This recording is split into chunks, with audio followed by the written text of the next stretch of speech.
J'aime bien cet impératif divin qui se trouve dans le livre d'Ésaïe. « Bannis l'inquiétude, car tu n'as rien à craindre. » J'aime cet impératif divin car il défie mon moi. Il défie mon moi et m'invite à faire d'abord confiance à Dieu dans ma vie. Ce n'est pas naturel, mais c'est capital. Et je voudrais essayer avec vous, pendant cette méditation, de voir quelles sont les différentes étapes pour y arriver.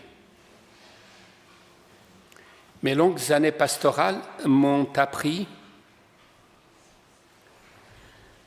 que personne n'est épargné des tempêtes, que nous croyons en Jésus-Christ ou que nous ne croyons pas en Jésus-Christ, que nous ayons donné notre vie à Jésus-Christ ou que nous n'ayons pas donné notre vie à Jésus-Christ, personne n'est épargné de passer par une tempête. Ces tempêtes peuvent être mondiales et nous en vivons plusieurs en ce jour. Mais ces tempêtes deviennent encore plus compliquées quand elles s'installent dans notre intimité et qu'elles nous touchent profondément. Mais traverser la tempête dépend pour beaucoup de la relation que j'ai avec Jésus-Christ. Dans le deuxième texte qu'Evelyne nous a lu, Marc nous raconte un fait. La journée de Jésus était longue, tout le monde est fatigué, et Jésus propose aux disciples de traverser le lac pour trouver un peu de repos. Et voilà que pendant cette traversée, il y a une violente tempête qui se déroule sur le lac.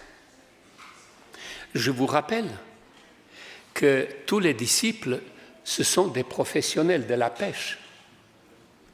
Que tous les disciples, ce sont les professionnels de la nage et de la gestion des bateaux. Mais cette tempête-là était tellement forte que le fait qu'ils soient des professionnels de la mer les a quand même totalement affolés. Elle était effrayante. À côté de cela, Jésus est en train de faire une sieste. Il dort tranquillement. Alors les disciples le réveillent et ils lui disent « Mais tu ne te soucies pas de ce que nous périssons ?» C'est la grande question que nous nous posons tous quand nous sommes pris dans une tempête. Quand nous sommes pris dans une tempête, c'est la question que nous nous posons. « Seigneur, mais tu ne te soucies pas. Pourquoi est-ce que tu tardes? Pourquoi tu n'es pas là maintenant ?» Et je voudrais qu'on essaie de comprendre que de la réponse que nous allons donner à cette question dépend ma relation avec Dieu, aussi ma foi, et surtout la position que j'accorde à Dieu dans ma vie. Si Dieu ne se soucie pas de ce que nous périssons, eh bien, c'est totalement impossible de l'avoir comme ami, de lui faire confiance, d'avoir une relation d'amour. Mais ma foi dans une tempête forte peut être empêchée de se libérer et de sortir de cette position difficile. Et il y a des personnes qui se disent « Mais au fait, je ne sais pas. Est-ce que c'est la volonté de Dieu que je m'en sorte ou est-ce que ce n'est pas la volonté de Dieu que je m'en sorte? Parce que la tempête dure depuis un certain moment et je lui demande et il ne répond pas. Et quand le cœur se laisse submerger comme ça par les flots du doute, le cœur de l'homme ou de la femme s'affole. Dans son désarroi, il cherche Dieu, mais au lieu de regarder déjà à ce Dieu, il a tendance à bricoler. Il a tendance à faire tout ce qu'il peut pour essayer de s'en sortir tout seul. Comme les disciples. Les disciples ont essayé de faire tout ce qu'ils pouvaient. Ce n'est qu'au moment où ils ne pouvaient plus faire quelque chose qu'ils réveillent Jésus.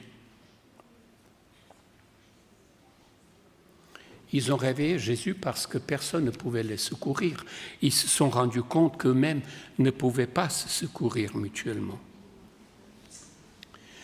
Mais je voudrais maintenant essayer de voir avec vous ce qui s'est passé et ce que Jésus nous enseigne dans cet événement. Dieu souhaite que nous apprenions à mettre en œuvre une loi contraire que celle qui nous fait peur, pour produire la victoire dans l'épreuve. La résignation pour se dire « on va attendre, Dieu va s'en occuper », ça ne sert à rien. Et dans la majorité des cas, ça finit par une catastrophe. Quand les disciples réveillent Jésus, qu'est-ce qui se passe? Il se passe que Jésus parle et que la tempête est stoppée. Donc, la volonté de Dieu, Jésus nous montre par là que la volonté de Dieu est de stopper la tempête. Mais en même temps, il n'est pas très content des disciples. Il leur dit, « Pourquoi avez-vous si peur ?» Dieu veut stopper la tempête et Dieu veut que je n'ai pas peur. Alors, c'est parfois contradictoire. Parce qu'on a l'impression, comme les disciples, de lui dire, mais tu vois que nous périssons et tu ne fais rien et tu veux en plus que nous n'ayons pas peur. Et Jésus souhaite que nous apprenions à raisonner de façon spirituelle par rapport aux événements.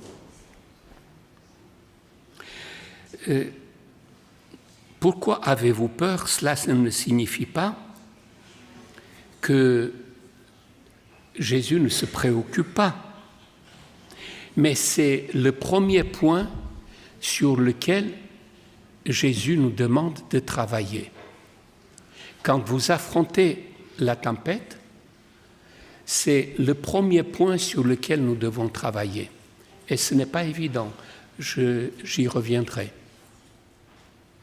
Le côté naturel, c'est d'avoir peur. Mais le texte d'Ésaïe me dit que je dois bannir la crainte, car je n'ai rien à craindre. C'est-à-dire que j'ai un premier pas à faire, c'est de faire face à la crainte, de faire face à la preuve, à la peur, parce que je n'ai rien à craindre. Mais c'est parce que je n'ai rien à craindre et l'arrière-plan sur lequel je peux m'appuyer. Faire face aux désagréments, ce n'est pas toujours évident, et Jésus le savait. Je vais citer juste 3 exemples. Par exemple, Jésus dit, si un jour on vous appelle devant des tribunaux et que vous êtes accusé injustement, Jésus dit, c'est pourquoi, quand on vous mènera devant des synagogues, les magistrats et les autorités, ne vous inquiétez pas de la manière dont vous vous défendrez, ni de ce que vous direz. Il nous donne l'assurance que quand la tempête arrivera, il sera là. Et c'est pour ça que la Bible nous demande de bannir la crainte, de bannir l'inquiétude. Par rapport à nos besoins matériels, Jésus dit, c'est pourquoi je vous dis, ne vous inquiétez pas pour votre vie, de ce que vous mangerez, ni pour votre corps, de ce que vous serez vêtus. Et puis, pour l'inquiétude en général, la Bible dit « Ne vous inquiétez de rien, mais en toute chose, faites connaître à Dieu vos besoins par des prières, des supplications et par des actions de grâce. » Ne pas s'inquiéter, ça demande un travail. Ce n'est pas une œuvre qui va me sauver, mais c'est une œuvre qui va me permettre de créer une relation avec Jésus qui va me sauver. L'inquiétude engendre la crainte, et ça, qui que nous soyons. Quand Abraham est en Égypte, il craint pour sa vie parce que Sarah est belle, et il bricole une réponse, c'est ma sœur. Mais Pharaon va lui dire, pourquoi tu m'as bricolé cette réponse? J'aurais pu faire quelque chose de grave. Alors, prends tout ce que tu as et va-t'en. Vous voyez, même avec toute l'expérience qu'il a déjà faite Abraham dans sa vie, eh bien, il y avait des moments où, dans la tempête, ça ne s'est pas passé comme il aurait espéré ou comme nous aurions espéré que ça se passe. Ne pas craindre est l'ingrédient qui permet de livrer le combat.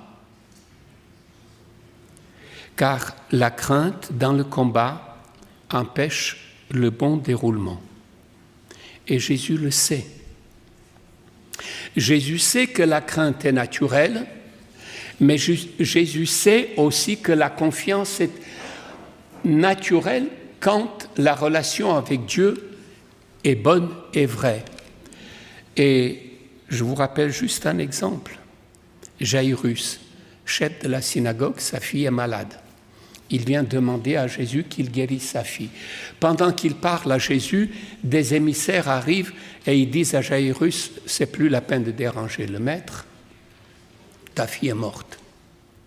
Mais Jésus qui entend, nous dit le texte, Jésus ayant entendu cela, dit au chef de la synagogue, ne crains pas, crois seulement et elle sera sauvée. Ne crains pas, c'est le premier impératif que Dieu nous donne. Ne pas craindre.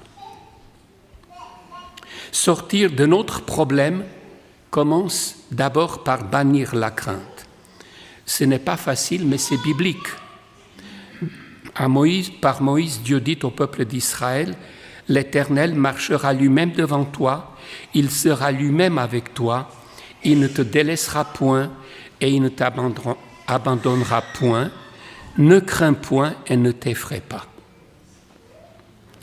Vous voyez, la crainte, quand elle n'est pas chassée, elle engendre la peur. Et la peur court-circuite la foi. Je voudrais juste qu'on se souvienne bien, la crainte engendre la peur, et la peur court-circuite la foi. Chez Abraham, elle a court-circuité la foi. Chez Isaac, quand il était chez Abimelech et qu'il avait peur qu'on le tue parce que Rebecca était belle, la peur a court-circuité la foi. Aussi, chez Pierre, Pierre marche sur les eaux et il commence à enfoncer quand il a peur. Tant qu'il n'avait pas peur, qu'il avait le regard sur Jésus, eh bien, il n'enfonçait pas. Satan doit savoir que je ne le crains pas. Alors, je ne voudrais pas que vous vous imaginiez que c'est gratuit ce que je vous dis là. Mais c'est capital. Satan doit savoir que vous ne le craignez pas.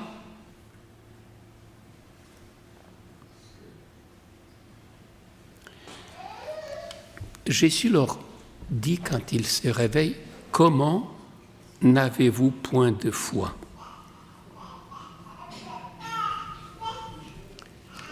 Vous n'avez pas vu comment, malgré la tempête, malgré l'eau qui rentrait, moi je faisais la sieste tranquillement. Parce que je comptais sur mon Père. Parce que je savais qu'il me protège. Parce que je savais que pour aller de l'autre côté, il sera avec moi.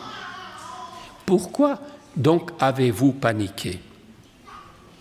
Alors, comment n'avez-vous pas de foi pourrait être interprété d'abord comme si Jésus avait dit « Pourquoi n'avez-vous point de foi puisqu'il suffisait de me réveiller et puis que je règle les choses ?» Ça peut être une explication. Mais je vous propose une autre qui va montrer aux disciples le pas supplémentaire qu'ils avaient à faire. Jésus leur fait remarquer qu'il est avec eux et qu'il leur a déjà conféré l'autorité. Et qu'au nom de cette autorité que Jésus leur a conférée, ils auraient dû eux-mêmes régler le problème et gérer le problème par la foi. Dans Marc, 4 chapitres plus loin, Jésus sera obligé de leur rappeler ce fait. Au chapitre 9 de Marc, un homme amène son fils qui est lunatique. Et les disciples n'arrivent pas à le guérir. Et quand Jésus descend de la montagne de la Transfiguration, il leur dit « Vous n'avez pas réussi parce que vous avez manqué de foi. Vous n'avez pas réussi parce que vous avez manqué de foi. » En bannissant la crainte, on libère la foi. D'où l'importance de voir comment ce processus se passe chez l'homme. La foi, ce n'est pas quelque chose de naturel à l'être humain. La foi, ça s'apprend. La peur, elle est naturelle. Et chasser la peur n'est pas naturel. C'est la raison pour laquelle je voudrais essayer maintenant avec vous de voir comment Jésus a géré la solution. Il se réveille et il parle. Il parle à la tempête à tel point que les disciples sont stupéfaits que cette parole puisse calmer la tempête et qu'elle puisse calmer la mer. Mais parce qu'ils n'ont pas encore fait l'expérience de cette foi. Je fais juste une petite parenthèse. Dans Acte 4, Pierre et Jean se rendent au temple. Et il y a ce mendiant qui est à la porte du temple. Et cette fois-ci, Pierre et Jean ont totalement chassé la crainte. Quand cet homme leur demande de l'argent, que dit Pierre? Moi, de l'argent, je n'en ai pas. Mais ce que j'ai, c'est-à-dire ce que j'ai par la relation que j'ai avec mon Seigneur, je te dis, je te le donne. Lève-toi et marche. Il n'y avait plus de crainte. Il n'y avait plus la peur de se dire, mais il ne va pas y arriver. Tout ça s'est dépassé. La crainte a été dépassée parce que la foi a totalement gagné le cœur de Jean, le cœur de Pierre.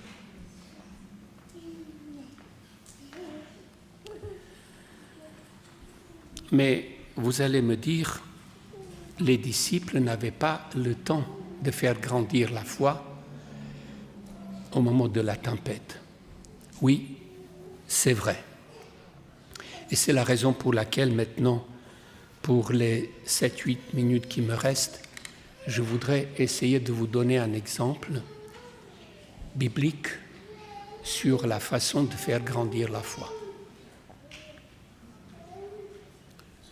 Nous sommes environ 7-8 siècles avant Jésus-Christ. Le peuple d'Israël est en captivité en Assyrie. Dans ce pays, il y a une princesse Vasti qui tient tête à son roi. Quand le roi l'appelle, elle dit « je ne viens pas ».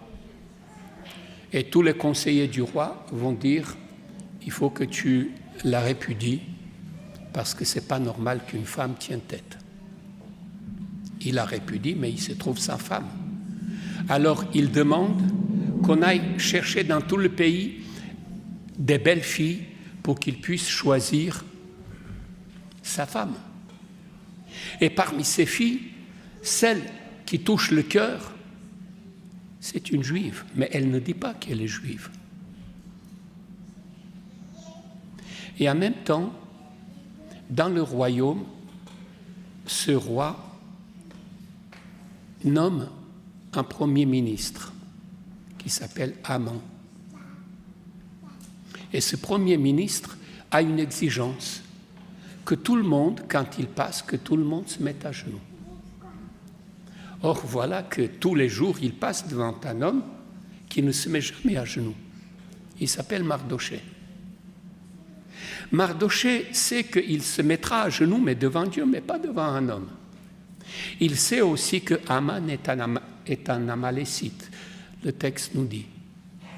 C'est intéressant parce que le livre d'Esther ne comporte pas le nom de Dieu.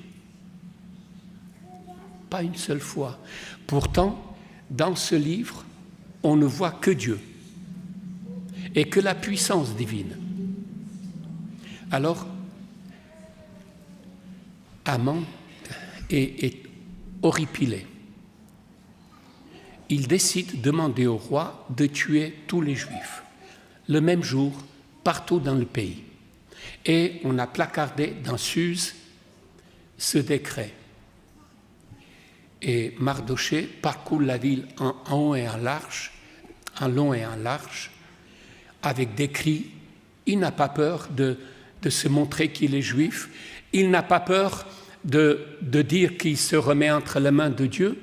Pire, il va s'habiller de sac et il va se présenter à la porte du roi, ce qui était totalement interdit. Vous allez me dire, mais comment cet homme peut braver comme ça le roi le plus puissant de la terre? Parce que sa relation avec Dieu, sa foi en Dieu était telle que le roi passe tout à fait au second plan. Mais les choses vont se corser. Et Mardoché va demander à Esther d'intervenir pour le peuple. Et vous vous souvenez quelle était la première réponse d'Esther? Ben, j'ai peur. J'ai peur. J'ai peur parce que me présenter devant le roi sans être appelé, ça signifie signer son arrêt de mort. Et Mardoché va lui dire, mais attends, tu penses que tu vas être la seule à t'en sortir? Est-ce que c'est ça l'idée que tu te fais de Dieu? Et je trouve extraordinaire comment Dieu permet à Esther de franchir le pas. Elle demande à Mardoché, Mardoché, toi, avec tout le peuple, vous allez prier et jeûner pendant 3 jours. Moi aussi, je vais prier et jeûner pendant 3 jours. Et au bout de 3 jours, eh bien, le texte nous dit, Esther est tellement libérée de sa crainte qu'elle se fait belle, elle se maquille, elle se coiffe et elle se présente devant le roi. Plus rien ne pouvait l'empêcher de se présenter parce que la foi a banni la crainte.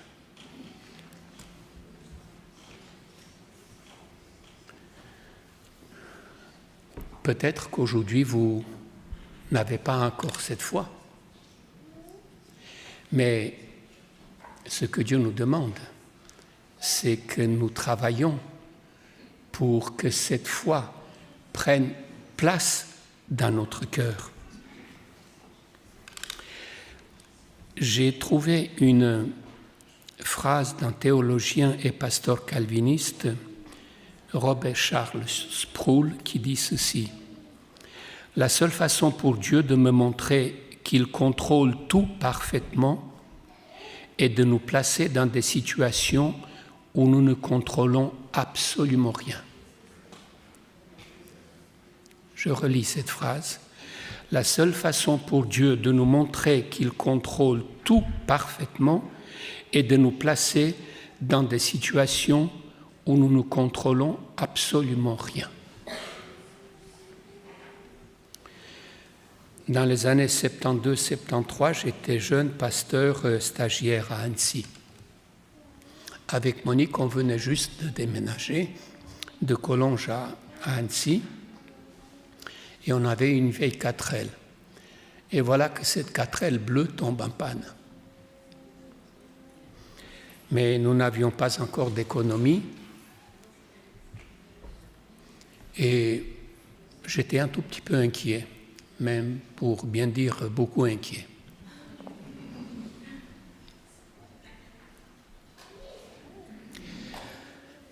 Dans l'église, il y avait un homme d'un certain âge, il s'appelait Léon Bugnard. Il a été dans les camps de concentration à Buchenwald. Je ne sais absolument pas comment il a appris qu'on avait un problème financier. Mais voilà que le sabbat suivant, il me taille une enveloppe. Ça nous a permis de payer la réparation.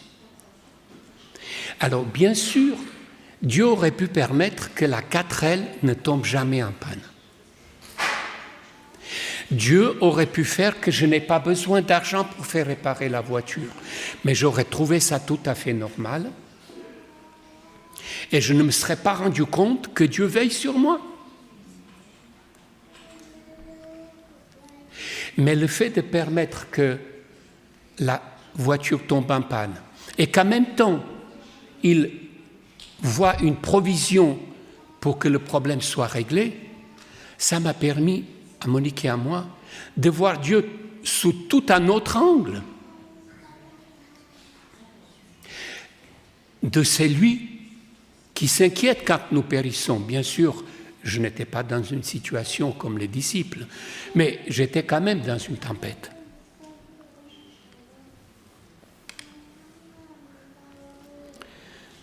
Dans ta vie, la tempête s'est peut-être levée. Ton bateau commence peut-être à prendre l'eau. Et tout te semble vouloir crier. Ne t'inquiètes-tu pas de ce que je suis en train de périr? Oui, Jésus s'inquiète. Jésus veut que tu t'en sortes. Mais il veut aussi que tu t'en sortes par son nom, par son sang, par la foi en lui. Retenons ceci.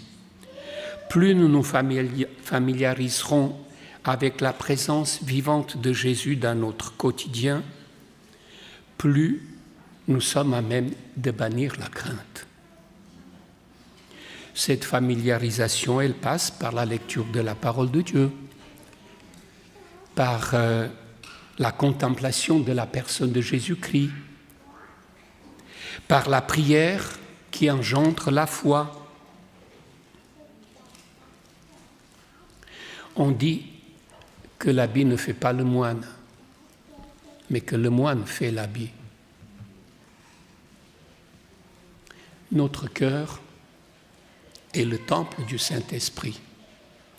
Et c'est parce que le Saint-Esprit est là que notre cœur est le temple. Si le Saint-Esprit n'y est pas, mon cœur est un organe comme un autre. Mais si le Saint-Esprit habite mon cœur, Il est le temple. Le palais présidentiel est un palais présidentiel parce que le président y habite. Une maison, aussi belle soit-elle, ne peut pas égaler le palais présidentiel parce que le président n'y habite pas.